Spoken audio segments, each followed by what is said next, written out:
Love is like oxygen. It really does keep us alive. When we feel we care so deeply about someone and want so much for them to be okay and to be safe.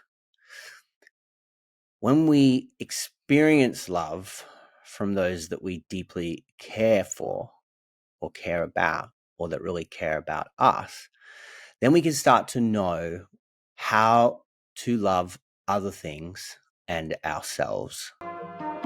To reason with someone is to motivate them to do or accept topics, ideas, and issues through discussion and having conversations. This podcast is about the relationship with ourselves and the relationship with others, finding our stability in our self-worth, and how do we actually be in healthy relationships. We find this out through connection, compassion, and communication.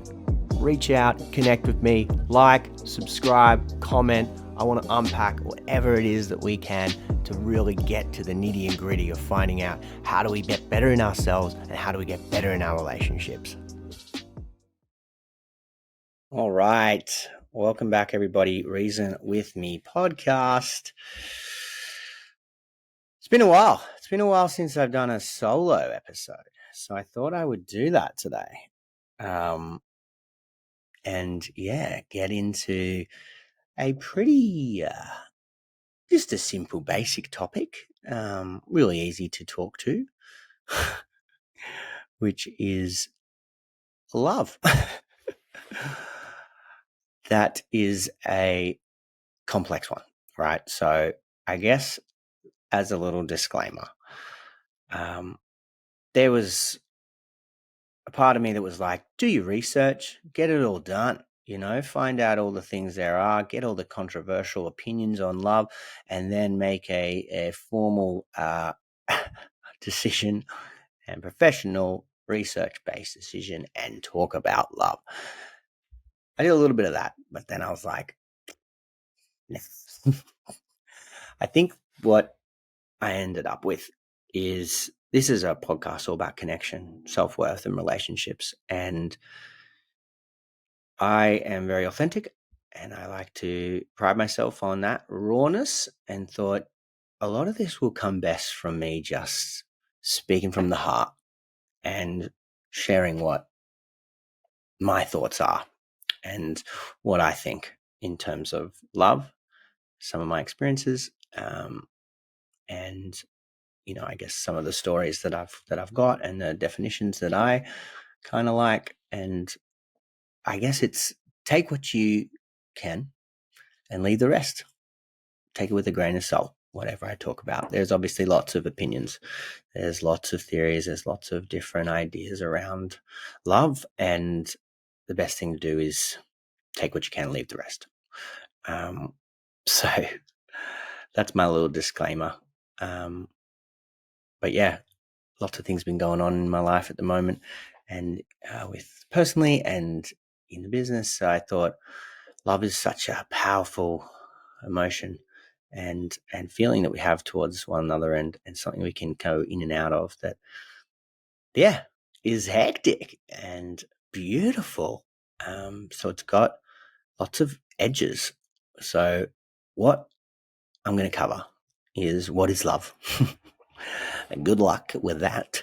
Then how it kind of links with attachment, the fundamentals of someone being there for me, linking that with self-worth and our mental health, how vulnerability and pain is involved in that process and some of the risks in that, the idea of fantasy versus intuition, the concept of saying I love you, and then finishing on self-love. So buckle up, let's get into it. I hope you enjoy it, and I hope it does resonate with you. So lots of love. Let's go. Okay, so a few weeks ago, someone very close to me reached out. They work with children, and they had this little girl who asked her, what is love? And she reached out to me and said, "Oh, what would you say?" And obviously, this is in regards to quite a young person. But the answer that I kind of gave was, love is like oxygen. It really does keep us alive. When we feel we care so deeply about someone and want so much for them to be okay and to be safe, when we experience love from those that we deeply care for or care about, or that really care about us, then we can start to know how to love other things and ourselves. Now,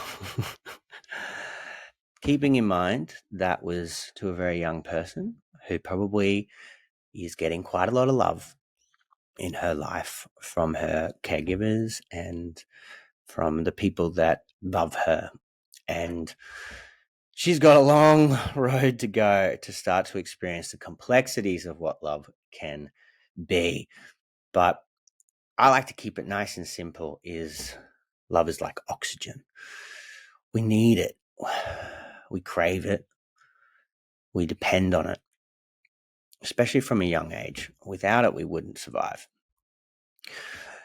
So if we expand on this, I guess it's those really strong feelings of affection, wanting to protect, warmth, and respect for someone else that naturally builds and grows over time.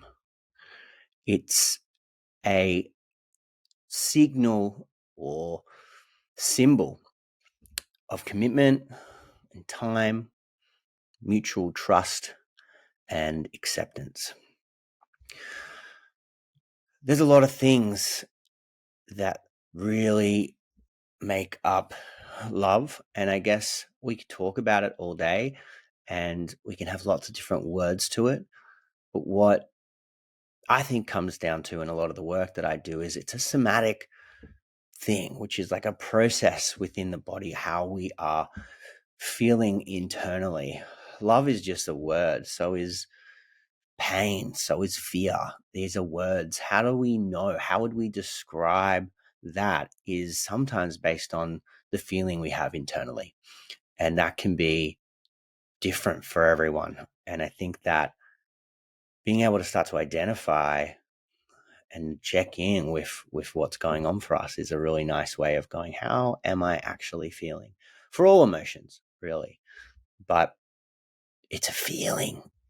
It's a really powerful feeling that's got lots of different ways of expressing and showing. But I think that it's a really good place to start, is checking in with how I'm feeling in my body and really noticing what goes on when I'm with the people that I say that I love, that I say that I'm really care for, or noticing and observing how that person shows up with me.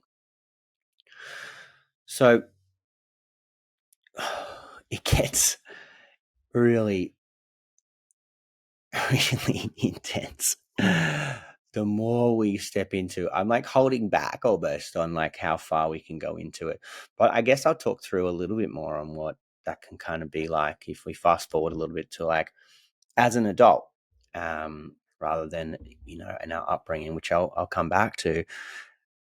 It's this idea of being conscious and aware and what that can look like in terms of love.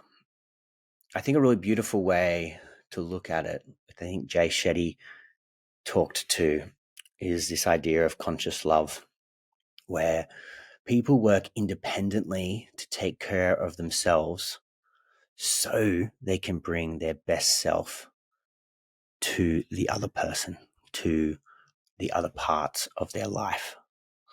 When we are really focusing on looking after us so that we can be present, emotionally available, emotionally present, emotionally safe with someone else, then that work that we do for us allows us to kind of show up. When we start to feel that towards someone else, it's powerful. It's really powerful. And, it comes with a lot of different emotions that kind of spark or stem from love itself. I like to look at it as, once we are in love, true love, it comes down to, I will meet you in your mess, not your best. It's the idea that when someone sticks around, no matter how hard shit gets, then they really do love you. Now, obviously, there's going to be parameters in that, in what we need to do for ourselves in order to stay in that loving space. And obviously that can get broken down and shifted and changed. And that's the beauty of all emotions, is they do come and go. But the concept of being in love is different to the emotion of love. And without trying to overly explain that, I think it is that felt sense, which sometimes is hard to explain. It's kind of that, speechless, how do you put words to it sort of feeling. And that's really dependent, right? We all have a template for what loving relationship means. We all have a different scale on the spectrum of love. And that's really based on what role models or who should have shared the blueprint to what it looks like to be in a loving relationship. And this is where it comes back down to what we saw, what we experienced, what we've seen as those, I guess, archetypes of relationship. And generally that comes from our caregivers, or mum, dad, or whoever's looking after us, grandparents, really close friends or of the family, or foster carers, or whatever it is that sort of represent caregivers. Is they're the people showing you the template. We don't learn about love in school as a topic. There's no it's not in the curriculum, right? So who we get taught off, who are our teachers, is it's our caregivers, it's our parents. So when they are showing up for each other, when they are consciously engaging and emotionally there for each other, then we start to see what it can mean to be in a loving relationship. Now, that is intergenerational. Each one of our caregivers have an experience of what they got taught originally. And that naturally can grow and shift and change based on further experiences out of life. But some of that stuff can stick. Some of that stuff can really be part of what we carry on and what we carry through and how we end up showing that love. So it really does come back down to what we saw. And as you can imagine, this is why it's a spectrum. This is why it's a scale. Not everyone can love as hard as me. Not everyone can show up in the same way, in a loving way, that another person can. And that's based on the capacity, the availability that we have for ourselves and we have for another, based on what we've learned, based on what we've seen. So if that experience was fighting, domestic violence, arguments, lack of boundaries, lack of commitment, divorce, relationships that are kind of in and out of each other's lives, and then a young person seeing that, a child seeing that, is going to start to create that template. This is what it means to love. So for me, there's divorce in my family from like the age of 7, and then dad, in and out of life, doing that whole thing where it's very much a fortnightly visits or on the weekend or whatever it might be. So I saw the sort of loss of that and what that meant to then not have that person there, and then how that kind of impacted me, and naturally then where I see myself in the terms of love. So love for me is scary. Love for me is like, fuck, it can end in it can end it can end in divorce. It can be this thing that stops and breaks, and therefore choosing that partner. One of my biggest fears is divorce, right? Because it's this stoppage, this grief, this end, this loss that can overwhelm the idea of like, well, if I get love, that love might end, and if I get love, I've got to be careful because it's something that doesn't last. So that's my kind of blueprint, and you can imagine, whether you identify with that or just in another way of people staying together and not really loving each other and showing that in an emotional way, or showing it in different ways that didn't quite land for you. A lot of us need emotional intimacy and connection from closeness, I guess, from early on. That's the way that it goes. So if we kind of shift in gears and go into the attachment of love and just attachment in general is, I think, bottom line, I see some couples and I work a lot with individuals in relationship on their relationships. And what it all comes back down to, and a lot of this work's done by Sue Johnson, who emotionally focused therapy, is at the end of the day, all we care about is, are you there for me? Can you show up for me? So the three important questions that are on the unconscious level and sometimes conscious level of our minds is accessibility or availability. Can I reach you? Responsiveness. Can I rely on you emotionally? And engagement. Do I know you will value me and stay close to me? This is literally all we care about. When we start to turn the light on to that, then we can drop into the vulnerability of seeking that out and actually getting our needs met and expressing that in a really effective way with our partner. But a lot of the time we don't know that shit. It's unconscious. That attachment's been based on birth, even prenatally, is that when we're born, we start to create these attachments with our caregivers, and that, I won't go into all the attachment. We'll definitely do more on that later in different episodes. Is there's secure attachments, there's insecure attachments, and there's avoidant attachments, and that's based on the experiences we have when we're young.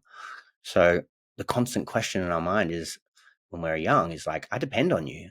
I'm reliable on you. So we show that in different behaviors by reaching, crying, getting attention, trying to sort of smile and laugh when we see them, making that really nice physical contact or eye contact. And we create this attachment, this beautiful thing that really holds the way that we go about our lives in the world and how we start to interpret the world. But yeah, those are the three things. I'm going to say them again. It's just all about, are you there for me? So are you available? Are you responsive? And are you able to engage? This is what it's all about. So when that stuff starts to spill out sideways, I've done some blogs on resentment and other things around that sort of thing emotionally, and how we sit with our emotions is we just see the behaviors. When you can't show up for me, I withdraw. When you come show up for me, I poke around to try and get it in my needs. And it's because I've got this emotional deprivation. It's because I don't feel emotionally safe, and there's the disconnection that starts. So we will do different behaviors like holding resentments, like silencing, like withdrawing, or being quite demanding or forthcoming in the way that we will try and do whatever it takes to get back to that. And that can be a very scary place. A lot of it is sometimes quite unintentional, but it's what we do on the surface in our behaviors when we're triggered into not being there for. So I do think it all comes back to that. So when love is kind of threatened, we freak out. Imagine as a kid when you don't have love. Feeling unloved is strongly correlated with feelings of self-worth, or having thoughts of not being lovable or not being good enough for that love. So it really creates low self-esteem, low self-worth, which can lead to, naturally, all the other kind of mental illnesses like depression and anxiety. So this is key. If we look at how it all links to worth and our mental health, love is powerful, as I sort of said. It actually plays a really big long-term role in our health. Feeling emotionally connected and feeling that love being expressed naturally, whether that be through, I guess, agreements boundaries, action, quality, really can help us feel better in a healthy way and mentally healthy way. It actually really helps increase our immunity, believe it or not. A really cool statistic that I did read on the research that I did decide to do on some of this stuff is the study on marriage, and both in women and men, it's particularly being on women, is that marriages that are experiencing less love are more likely to experience elevated blood pressure and higher levels of stress hormones compared to that in which happy marriages are and go through. Which is crazy. So this idea of love, or having it close to us, and having that emotional intimacy can actually affect our mental health, which makes sense. Obviously, heartbreak sucks, but just in that disconnection and being abandoned or being rejected or not being met halfway has a much bigger effect on I'm having conflict in my relationships, I'm having conflict in my marriage, or I'm feeling distant from my family, or I'm not being shown up for my friends. It has a physiological impact and can be a killer, right? Because it does create such pain. Kids don't survive if they don't have a person, because we're dependent on them. So when that's been the start, it's naturally going to brew and create quite crazy ways of trying to do whatever we can to survive and adapt. This is why relationships are really challenging and can be hard to show up for. There's a lot of good in it too. Obviously, those stats are about what can happen when we're not in a loving relationship, but we look at what can happen in loving relationship. Love produces oxytocin in the body, which is the love drug, right? It essentially releases this nice feeling within us. So that is a source that helps elevate our mood, helps us feel good about ourselves, helps us feel good about others.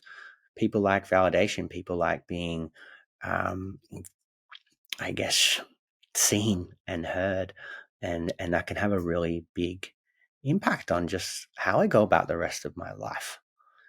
So again, there's a lot of scale on the goods and the not so goods in terms of this powerful, crazy emotion of love and being in love and feeling that sensation of love towards someone else and towards ourselves. What I want to move into is vulnerability.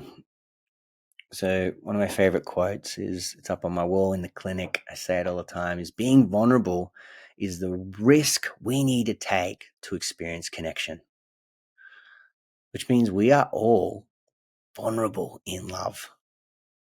It kind of feels like in its intensity when we're in the feels is like we're emotionally kind of naked, and no one wants to be caught naked.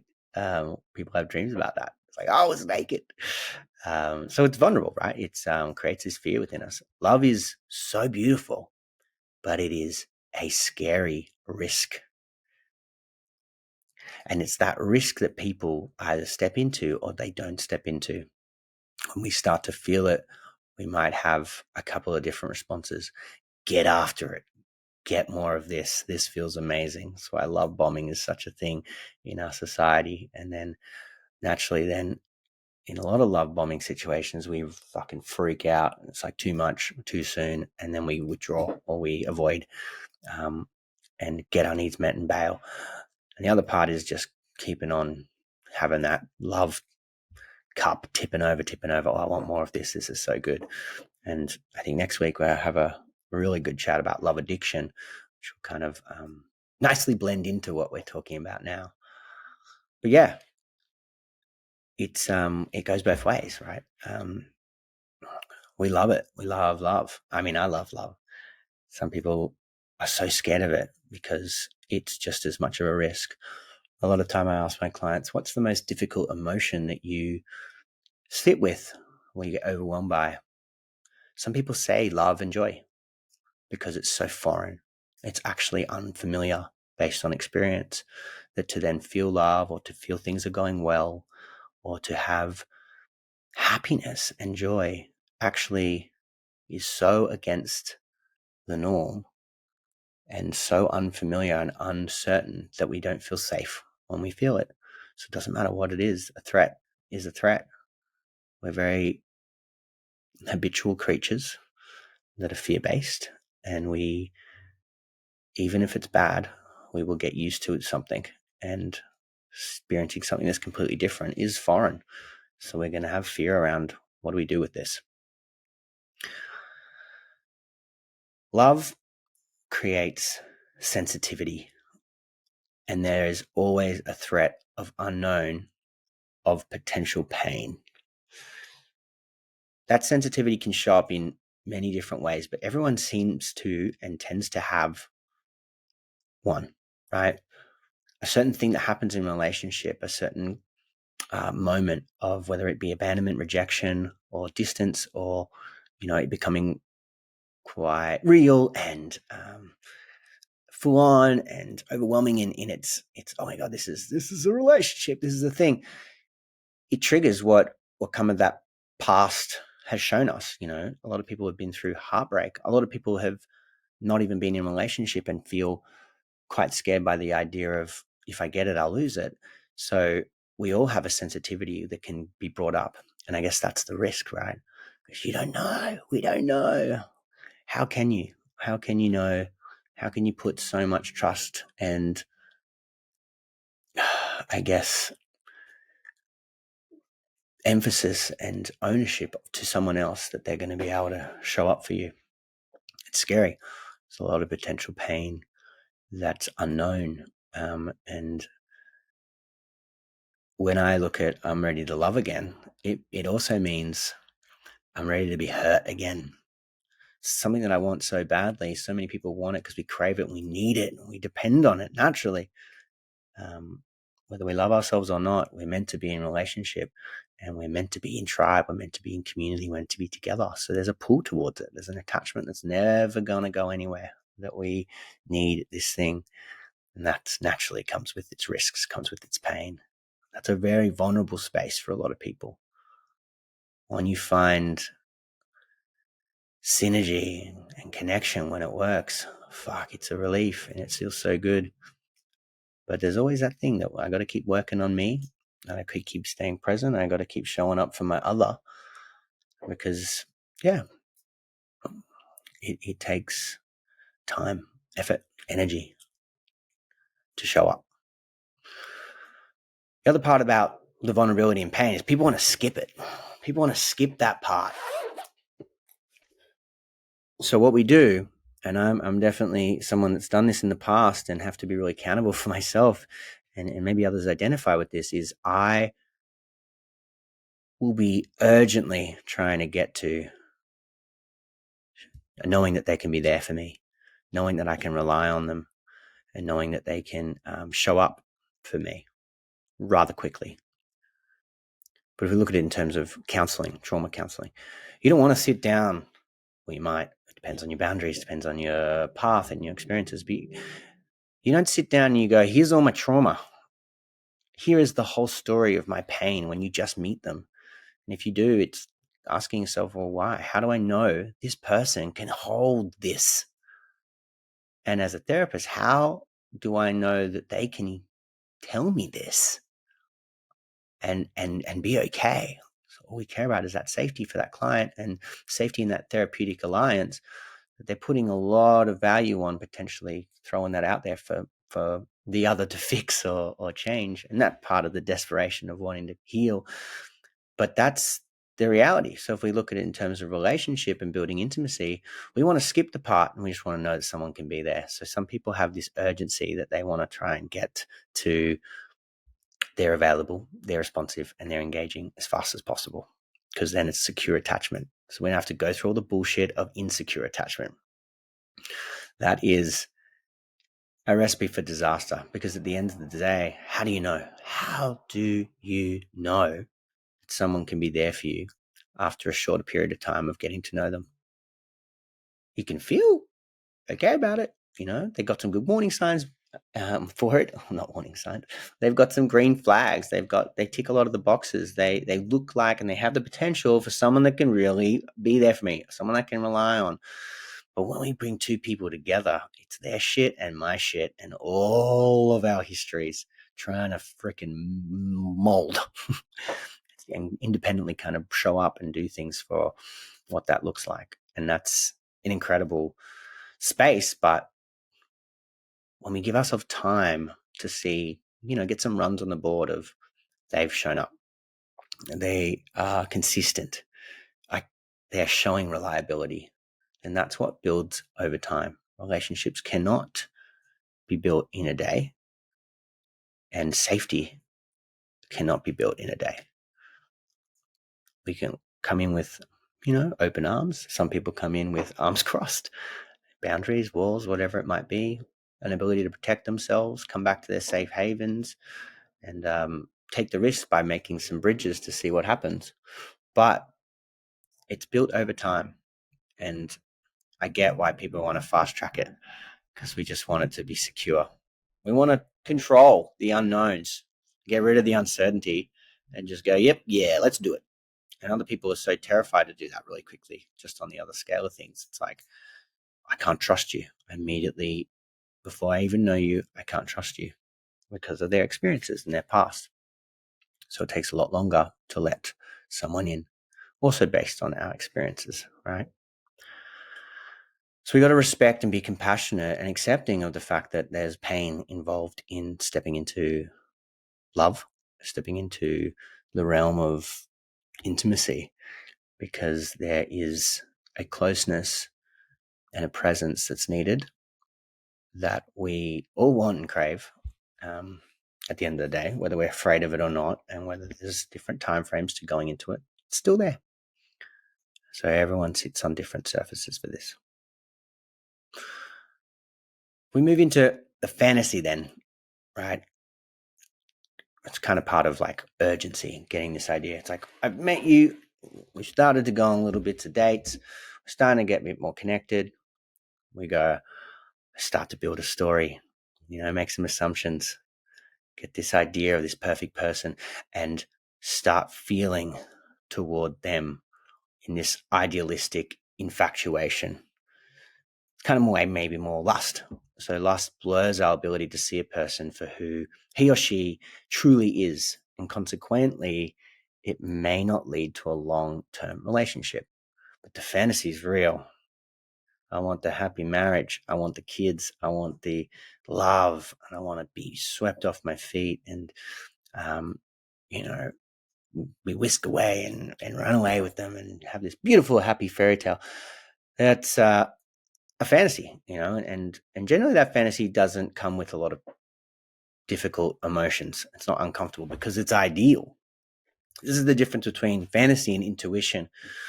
So I heard something beautiful the other day around what that means. Is fantasy is not necessarily going to be uncomfortable because it's the ideal. Whereas intuition, having that feeling about someone else or within yourself about how you feel about them, is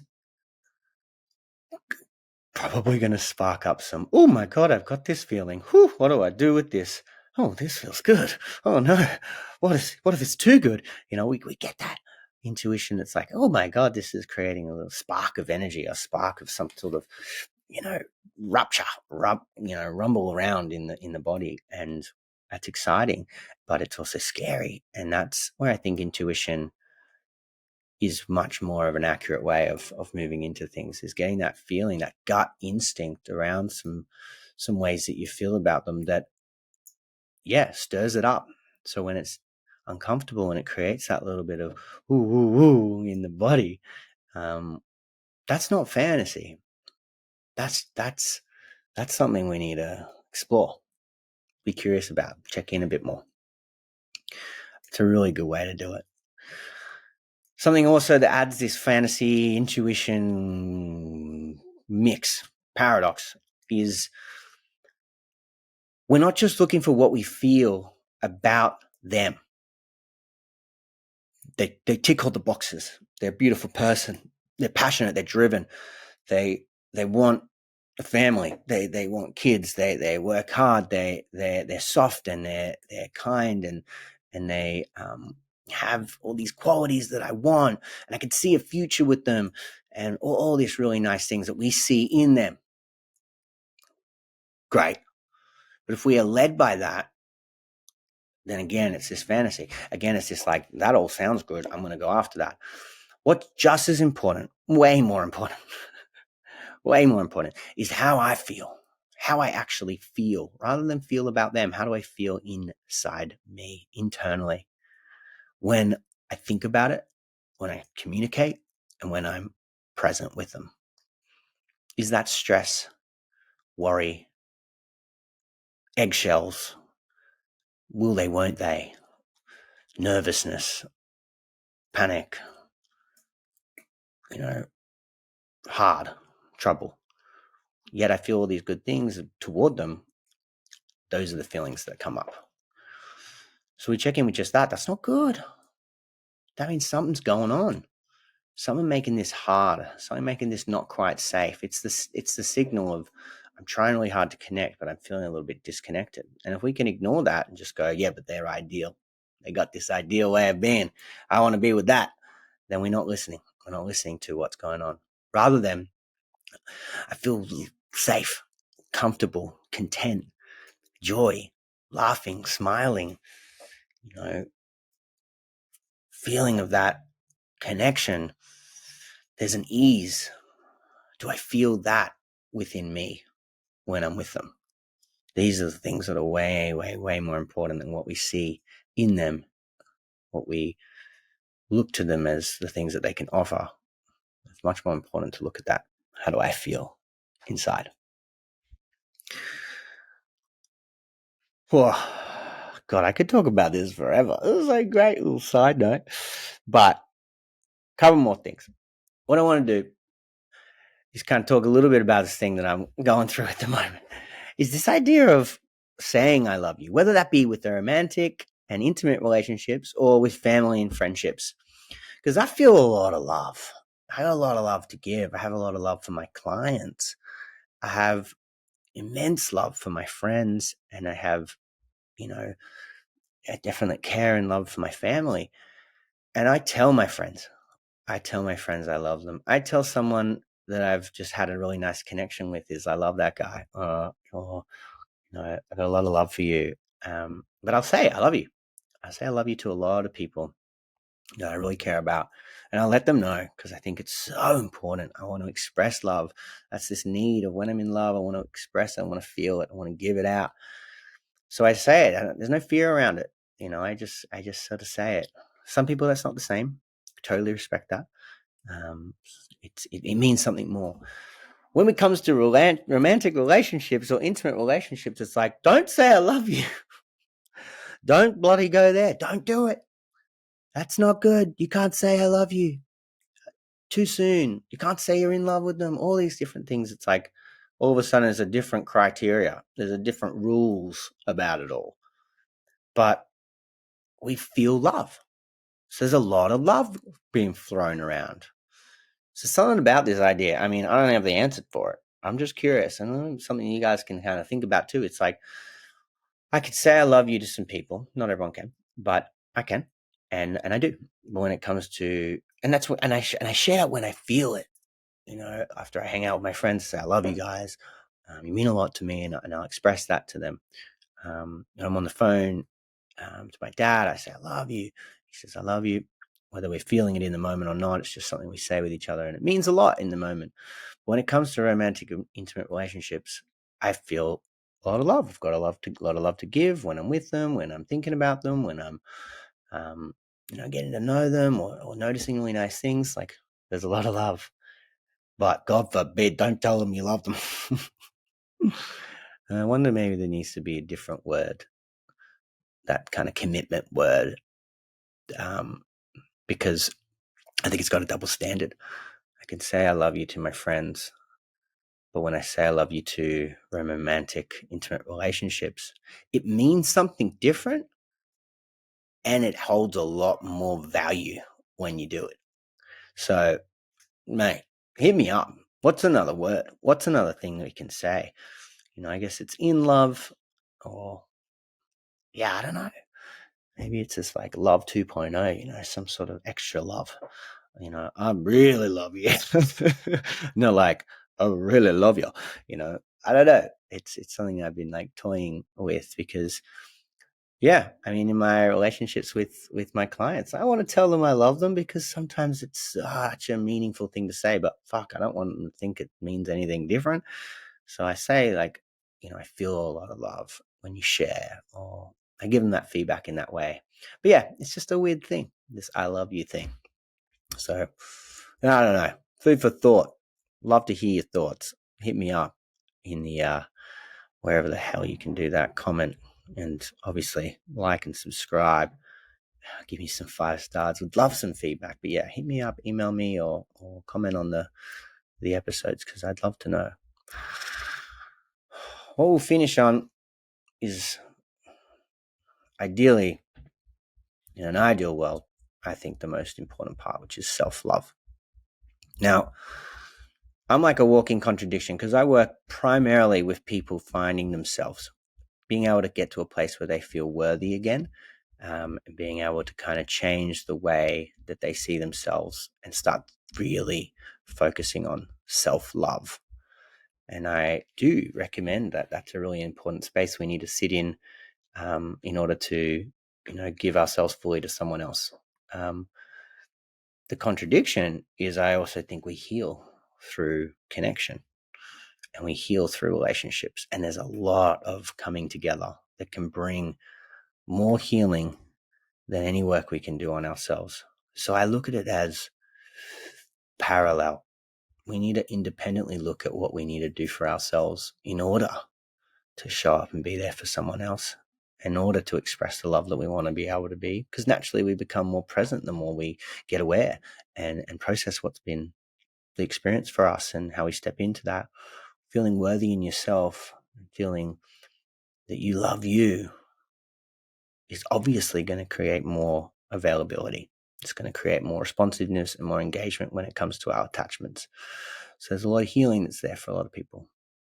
So it's probably just a bit of a disclaimer. But if we look at self-love, which is part of my 6-pillar self-worth model, it's the last pillar, 8 pillars, sorry. Self-love, learning to love you just as you are and celebrate the small wins and be grateful. So I'm not a super wizard that can magically create self-love within those 8 weeks. But what I hope is that people can find change in why there needs to be a lot of love pointed out to you. Self-love is something that needs to build, something that you may grow in sections or parts of the self, but be more stagnant and difficult to move in other parts of the self. What we can own is that we are deserving of love. It is up to us whether we settle for anything less than love. Self-love means meeting your needs, not abandoning or sacrificing any parts of you in order to please or care for others. Sometimes we're going to make exceptions to the rule because we care and we love and we'll show up. But doing that consistently and with too much effort means that we run empty. We don't have too much more to do. And this is why we need that balance and work independently in order to come back. So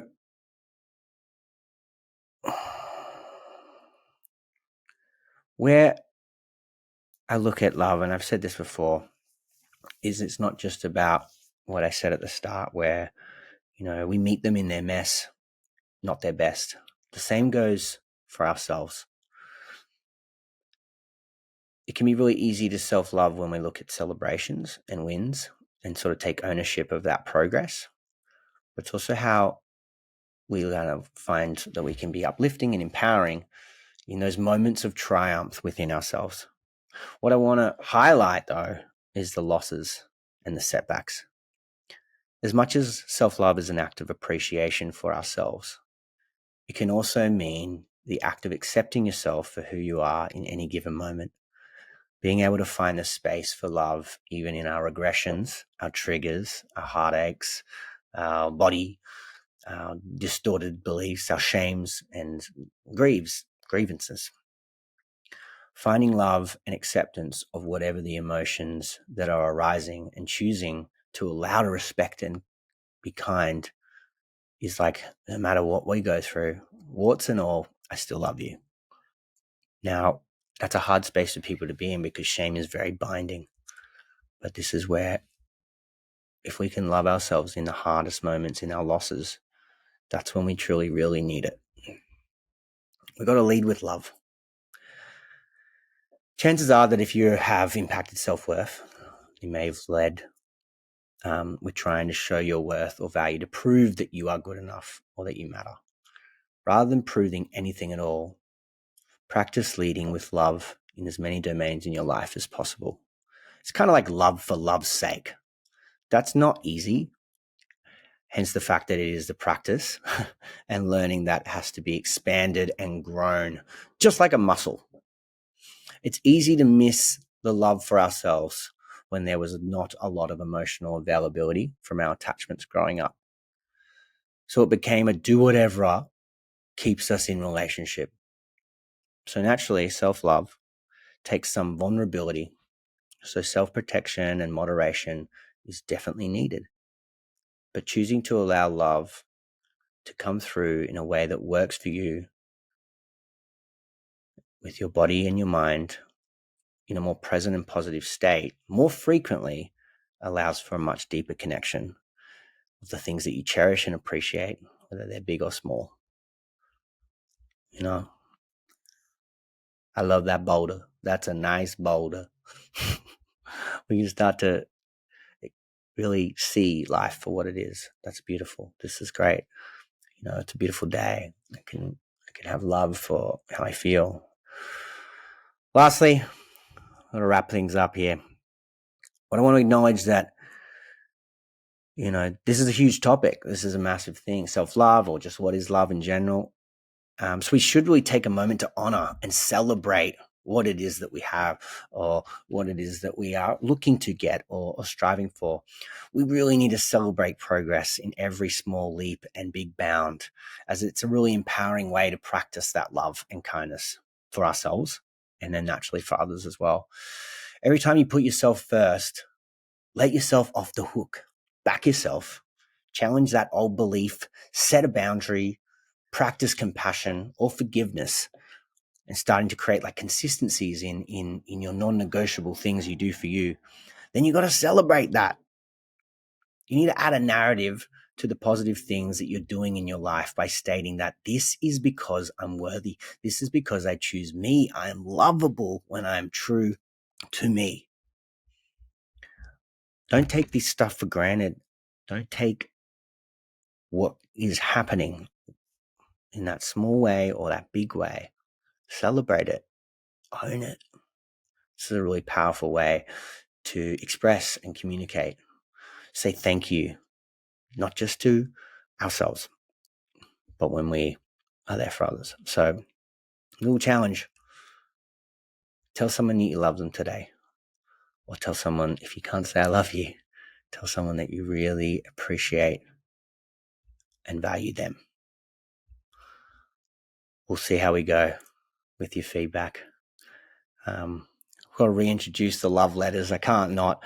Love letters is a playlist from the Reason With Me podcast and Find Reason Therapy, where we can get in the feels and appreciate love for what it is. Some of them are heartbreaks, some of them are joyous, some of them are reflective. But I thought I'd give a nice, different kind of love letter that is really nice, kind of upbeat, melodic song that is, yeah, I guess house music, but it's got a really nice woman's voice in it that speaks about missing and just wanting to hear their voice. And I think it's beautiful and I love it. So get in the feels today, feel love for what it is, allow yourself to be afraid of what that is just for today or just for this moment. And I hope you got a lot out of it. Lots of love. And I love everyone that listens to this, and please share it around and share that love. Hope we did a good job. I don't know. We'll see. Lots of love. Look after yourself. Look after each other. I just thought of you, so I See you next thought time. I'd call you to tell you that you crossed my mind, and I took that as a sign that I should call and say